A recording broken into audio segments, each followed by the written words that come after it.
Des objectifs bien définis et une feuille de route savamment conçue et élaborée. C'est la marque déposée du pouvoir talon. En 3 ans de gouvernance, l'exécutif actuel aura fait montre d'une volonté singulière de mettre le Bénin sur les rails du développement. La première chose que j'apprécie, c'est le respect de la parole donnée, le respect de la mise en œuvre des programmes qu'on a fait pendant la campagne électorale. Le chef de l'État, il a dit, je vais faire des réformes parce que la situation économique, politique, culturelle du pays ne peut pas lui permettre de se mettre sur orbite, ne peut pas lui permettre de se révéler à lui-même. Donc, il s'est mis dans les réformes, il s'est mis dans une autre forme de gouvernance. Et je pense que c'est des choses à saluer.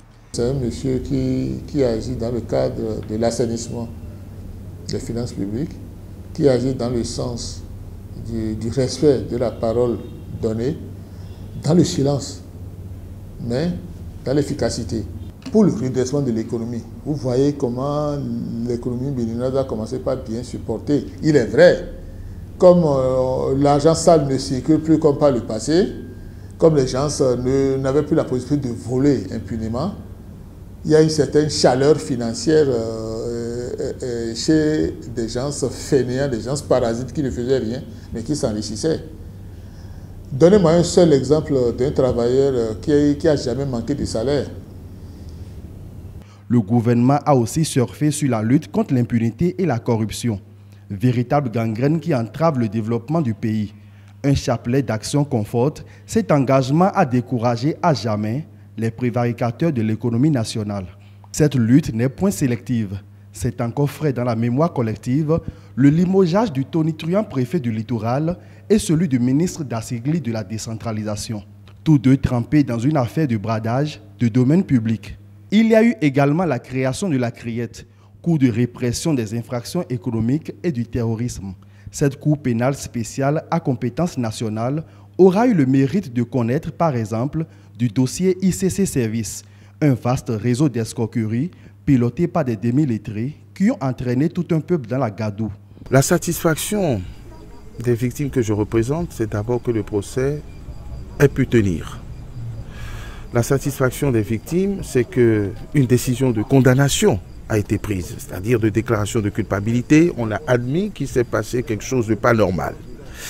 La satisfaction des victimes, c'est d'abord qu'elles ont été prises en compte. Donc on reconnaît officiellement qu'il y a eu des victimes de ICC Service et a une décision qui ordonne la réparation du préjudice. Avant 2006, les concours de recrutement à la fonction publique ne souriaient qu'aux proches, parents et amis des décideurs. Avec le nouveau départ, tous les concours frauduleux ont été annulés au grand bonheur des populations béninoises. Plusieurs candidats n'ayant pas les diplômes requis ont réussi à faire valider leur candidature pour avoir accès au concours. Plusieurs admissibles au concours n'ont jamais figuré sur les listings de présence aux compositions. Pour réduire le train de vie dispendieux de l'État, bon nombre de structures budgétivores et inutiles ont été fermées. Pour une performance plus prononcée et une compétitivité plus accrue, la gestion du port autonome de Cotonou, poumon de l'économie béninoise, a été confiée au port d'Anvers, une référence en Europe. Pour un pouvoir déconcentré mieux exercé, le Bénin est passé officiellement de 6 départements à 12 avec la désignation des chefs-lieux.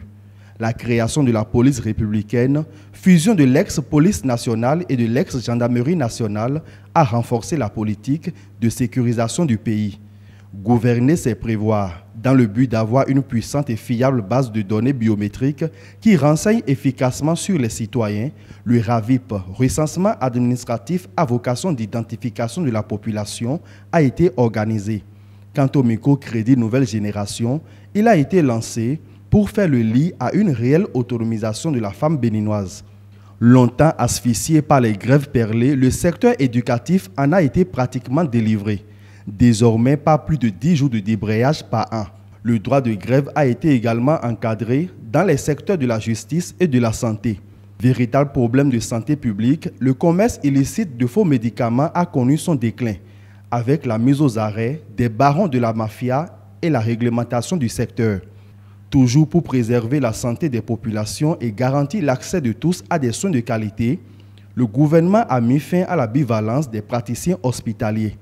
Il s'agit là de la mesure relative à l'exercice en clientèle privée. En gros, des décisions courageuses ont été prises.